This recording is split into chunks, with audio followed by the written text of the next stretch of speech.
ating mga ikinagalang-galang na mga panauhin from government officials, our guests, at syempre sa lahat ng OFW na andito, taas nga ang kamay lahat ng mga OFWs. Hello! Sa taas, andyan pa. Marami po tayong kasama ngayon. At syempre, this is the second leg or the main event of the Bayanihan para sa Bayang Manggagawa National Reintegration Network and Job Fair. So before nagsimula po kami sa Quezon City at ngayon po mapalad tayo dahil nandito na tayo ngayon sa City of Manila. And without any further ado, to officially welcome us here in the City of Manila, let us all hear the opening message of our Vice Mayor. Please welcome Honorable Angela Lei G. Atienza.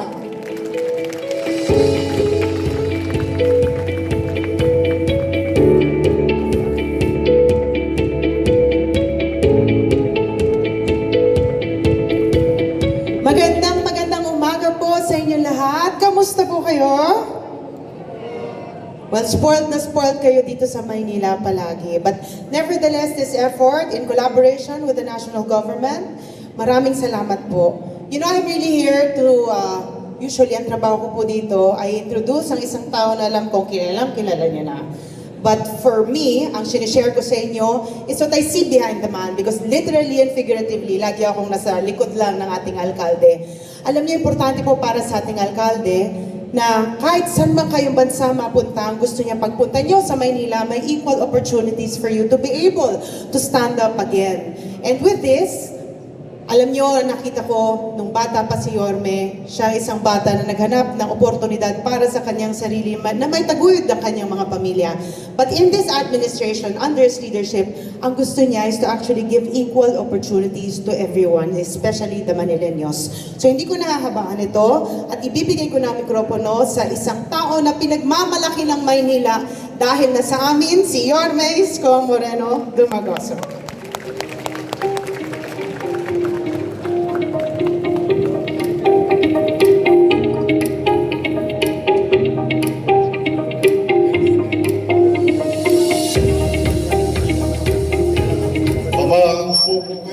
Dito na lang ako sa baba.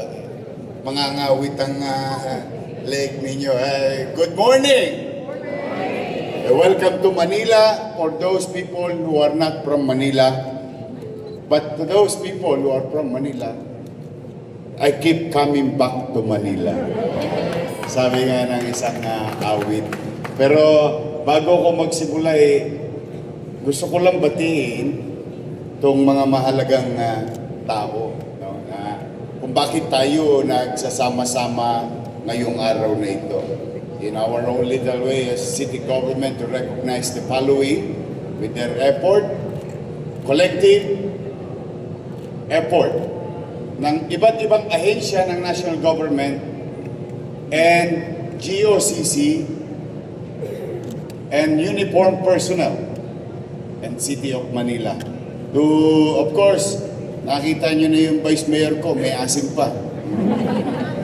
Vice Mayor Chi Atienza, Attorney Bernard Olalia, Undersecretary Adjudication Service and Regional Operation, DMW, Attorney Falcone V. Millar, Regional Director, DMW, NCR, Attorney Jude Tomas Trevilla, Assistant Regional Director, DOLE, NCR, Attorney Francis Ron de Guzman, Assistant Secretary, Reintegration Services. Ako po ay Attorney No Case. Attorney, ano tawag namin sa kalye? Attorney Paamin. Mamin ka na lang.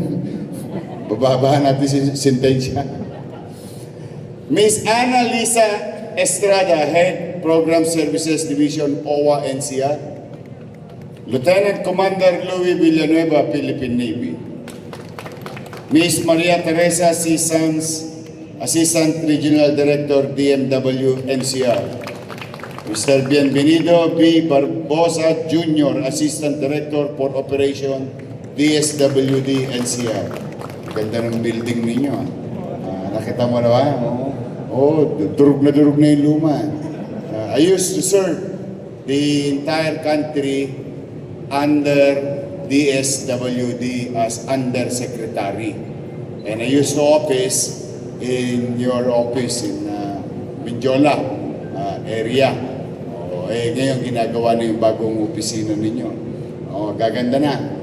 Kasi importante yun sapagkat ang NCR ay takbuhan talaga. Just imagine 11 million people in Metro Manila, more or less, in one region alone. So it's going to be a very busy regional office. But today, I think, mas magiging maaliwalas ang lugar na pupuntahan ng mga taong nangangailangan dahil sa bagong pinapagawang building ng ating regional office. Miss Yvonne Fernandez, PhilHealth. Yesterday, I saw in the news that the President Bongbong Marcos, PhilHealth, DOH signed an agreement with St. Luke's for PhilHealth program. Pagka nagkatotoo yun, ma-access na ng ordinaryong tao yung mga mamahaling ospital, but through PhilHealth. Hopefully, pag naging successful yun, marami pang magagandang pribadong ospital. Kasi po, mamaya mag-uulat naman ako kasi kailangan ko pong i-update ang taong bayan. No? As we speak today, we are now overwhelmed. While it is true that we are now the largest local government unit who provide health care in terms of facilities, bed capacity, owned and operated by the city government. Na-overwhelmed na po kami dahil alam niyo po sa infection ng leptospirosis. Hindi po yan immediate. Halimbawa, may baha ngayon. Nabaha ka. Hindi mo naman alam kung na-leptos ka. Maghihinog pa yun ng ilang araw. At doon na ngayon po, medyo kaninang umaga, about 300% na yung aming ospital ng Maynila. Ang laki-laki nung ospital na yun. So that's why some of them are being transferred into Santa Ana Hospital. Kaya mag-iingat kayo sa baha. Pero paano kaya kung baha sa lahat? That's the ironic part. No? The sad part. But then again, I would like to inform, total, nandito na rin lang naman kayo, kami po ay maraming droga.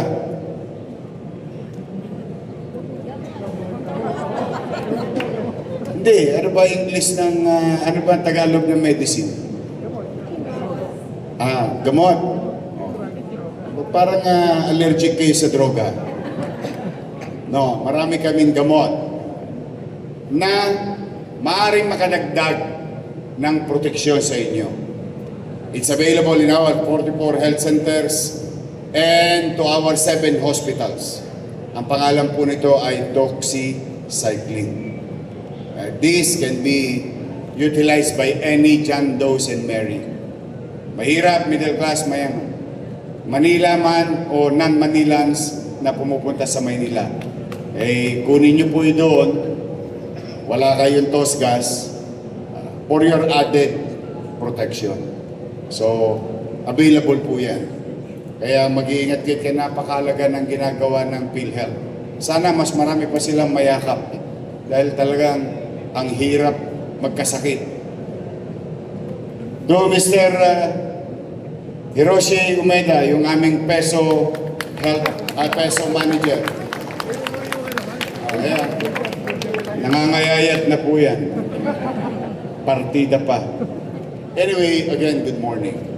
Ayoko naman pakahabaan yung aking sasabihin dahil ang pinakamahalaga ngayong umagang ito ay kayo. At yung programa ng gobyerno, DMW, DOLE, PhilHealth, DSW, no, at ang lungsod ng Maynila at Yesterday, we were here, same morning, your city government, in our own little way, we continue to approach and create a good business environment in the city of Manila by liberalizing some rules on doing business so that we continue to achieve our journey and goal on addressing MBN. Ako po ay believer and I continue to invest into MBN or what you call minimum basic needs. And it speaks of education, healthcare, housing, and jobs. Yung apat na yon. Kapag ang nanay at tatay may trabaho, yung pamilya may masisilungan, yung anak sosok pa sa eskwelahang maayos, pag nagkasakit ang pamilya, may ospital na mapupuntahan. And for us to provide the fourth part of the MBN, which is jobs, is to create a good business atmosphere in the city of Manila para lumago ang negosyo. And with that, kapag lumalago ang negosyo, we need employment. And we wanted to equip our people through skills training na ginagawa ng aming local social welfare department. Yung katumbas ng DSW, yung aming MDSW sa lungsod ng Manila. And this is now my 1 year and we produced 4 batches of skilled individual at the same time, while we provide skills and tools, we provide yung kanilang puhunan. Yesterday, kaya ano na siya, isang buong loop, no? Isang buong loop. And I'm happy today going back here in less than 24 hours ago, here through the effort of National Government DMW, DOLE, PhilHealth,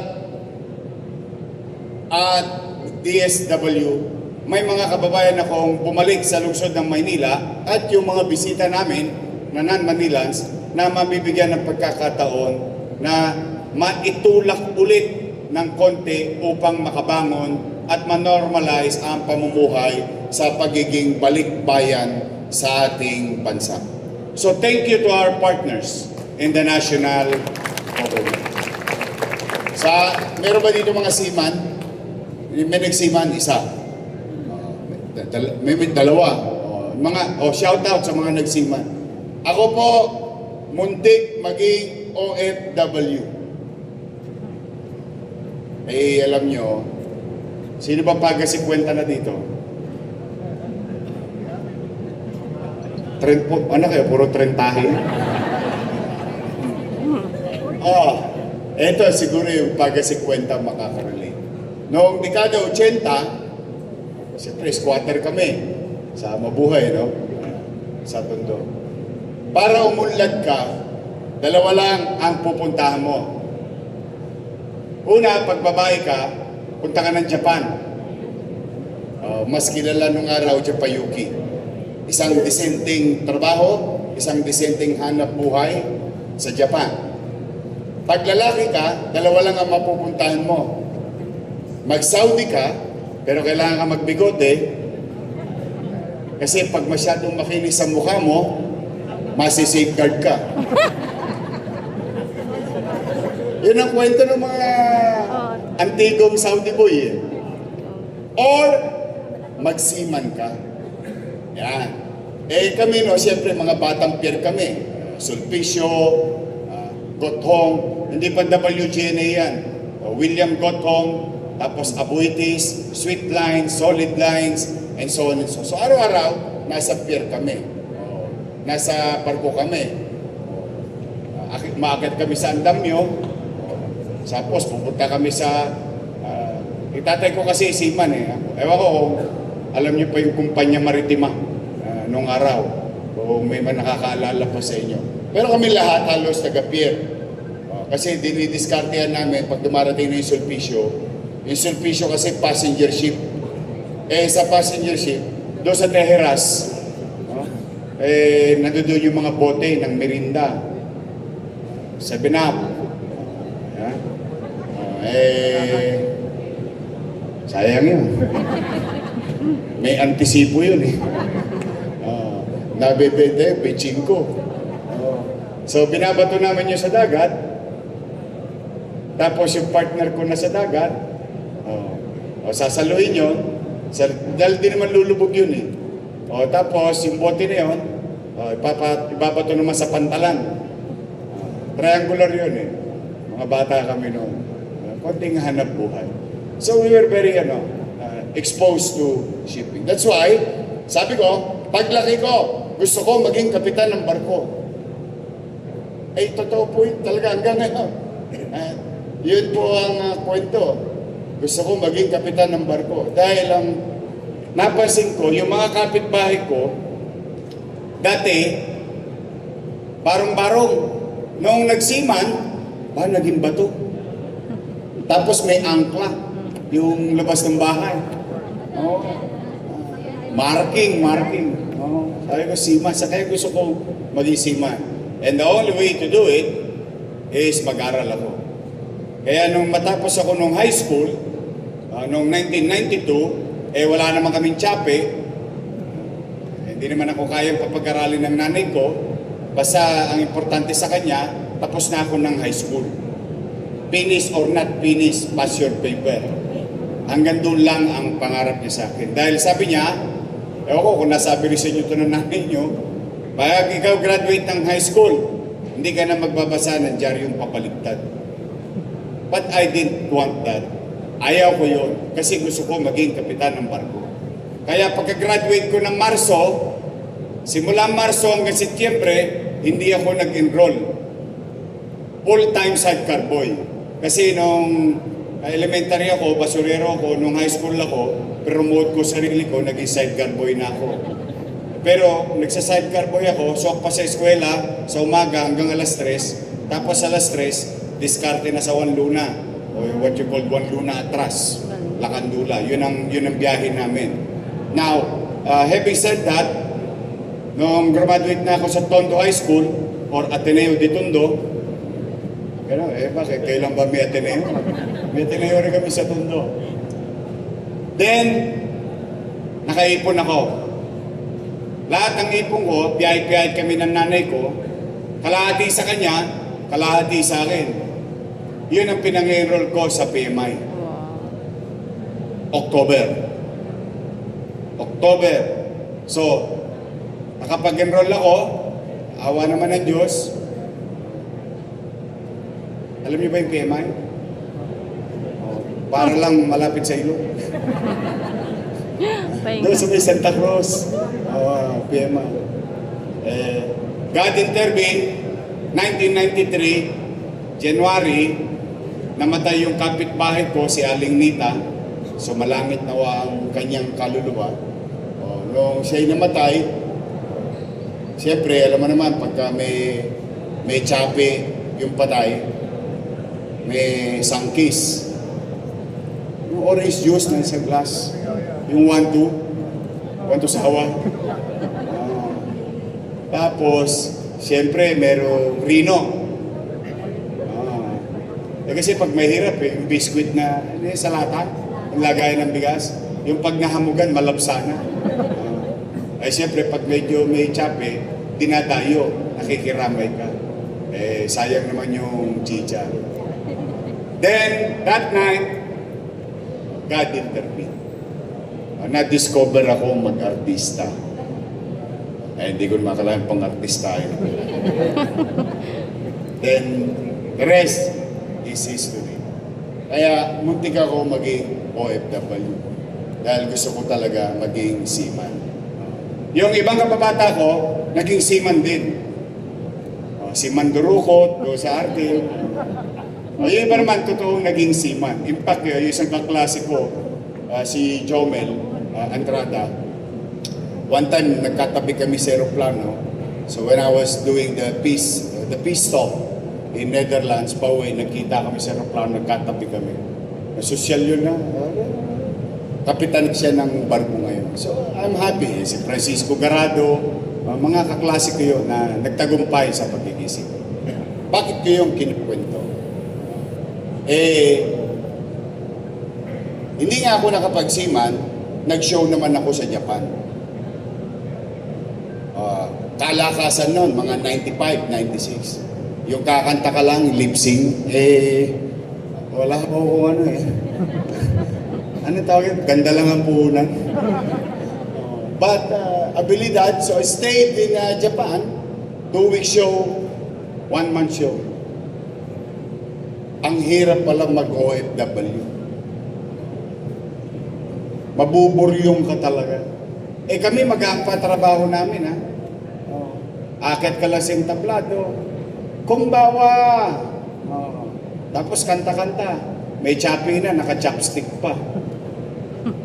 But then again, I felt that loneliness when you are alone in your room. Tapos naiisip mo, miles away, yung pamilya mo. Mas mahirap siguro kung marami kang pamilya. Kami, dadalawa na lang ng nanay ko. Namimiss ko pa nanay ko. So what more kung ikay may anak, magulang na may sakit, pinag-aalala mo ang iyong pamilya. Kaya, one time, sumuko ako, sabi ko, ayoko na, uwi na. Marami na akong tsapi. Malaki na kinita ko eh. Kasi 1 month ka sa Japan. Tapos ang value mo, artista. Medyo paldo-paldo yun. Kasi binabayaran kami per show. Just imagine every night may show kami. So, I gave up and uwi na tayo. Kaya, pagka minsan yung napapanood mo sa TikTok o sa YouTube o sa Facebook, yung mga istorya ng kalungkutan ng OFW, naalala mo yung naranasan mo. Naranasan ko, malagihay pa. Kayo, 3 taon. 2 taon, 1 taon, 5 taon. Yung iba nga, nag-TNT na eh. That's why, the least thing that the government can do for you today is to return those income of the state coming from our OFW through services. $35 billion in 2025 ang dinala niyong lahat sa Pilipinas. Ang ipinasok ninyong lahat sa Pilipinas. And this effort of DMW, OWA, DOLE, DSW is a testament that we continue to honor and give importance to those OFW who have served the country. Because of that dollars, the economy is moving forward. While on the right side, we are being challenged by animosities among countries that catapult the inflation and economic challenges of any other country, and especially the Philippines. Biriin nyo, sa inyo nabubuhay, nagkakagulo dito sa Nangka at nagkakaroon ng masamang traksyon sa ekonomiya, pero dahil sa OFW, Akisi 30, padala ng padala, nasusuplayan tayo ng enough dollars for us to run and continue to run our country. So just imagine, each and every one of you, kung kayo'y matutulungan ng pamahalaan ngayon, ay iyon ay isa lamang pagbibigay pahalaga ng inyong estado. At kami naman, sa lokal, kami tulay lang sa araw na ito. At kung kami maging tulay sa bawat paa na tatawid sa kabilang dako ng ilog upang sa susunod na mga iskinit at kalsada at boulevard na kanilang tatahakin ay maging bahagi at kalisabay ang pamahalaan, then so be it. We will be a bridge to each and every balikbayang OFW sa programa ng national government. So sa mga nanay, mga tatay, mga taga Maynila, then I address this to the people of Manila here. Now you're in Manila again. Yes, because of yung kabulastugan ng iilan, nagbabayad ang kasalukuyang mamamayan sa hirap at dusang dinaranas nating tuwing tagulan. Ngunit, ang inyong lokal na pamahalang lungsod ng Maynila, kung meron man ako maibibigay sa inyong kasiguruhan, we, the city government, with all our limited resources, we will continue to utilize every single cent of it to provide services to our people. And again, kung mauulit ko man, we will continue to focus on MBN, minimum basic needs, housing, education, healthcare, and jobs. Yang nakikita niyong pagka-aspalto, pagtatanim ng mga halaman or open green space, peace and order situation, maliwalas, yan po yung betchin ng paggugobyerno. Pampasarap. Pero yung tunay na rekado na ang paniwala ko, ayon na rin sa karanasan ko nung araw bilang bata na isang squatter, bilang bata na produkto ng pampublikong paaralan, bilang bata na naghihikaos din ng magulang para irawas ang kanyang anak. Lahat ng nangyaring yon, sa tingin ko, yun pa rin ang nangyayari sa higit na nakararaming mga kababayan natin. Kaya yung pangangailangan na yun, and I do believe personally, sa Maynila, hindi ko kayo mapapayaman. Hindi po ko Lotto outlet. Pero sa Maynila, pipilitin namin araw-araw, loobin nawa ng Diyos. In our own little way, pipilitin namin laging pataasin ang antas ng pamumuhay ng tao. Habang kayo'y naglalakad, nasa nangkan ninyo, nasa wakalin ninyo ang lokal na pamahalang lungsod ng Maynila. That is our commitment to every Manileño.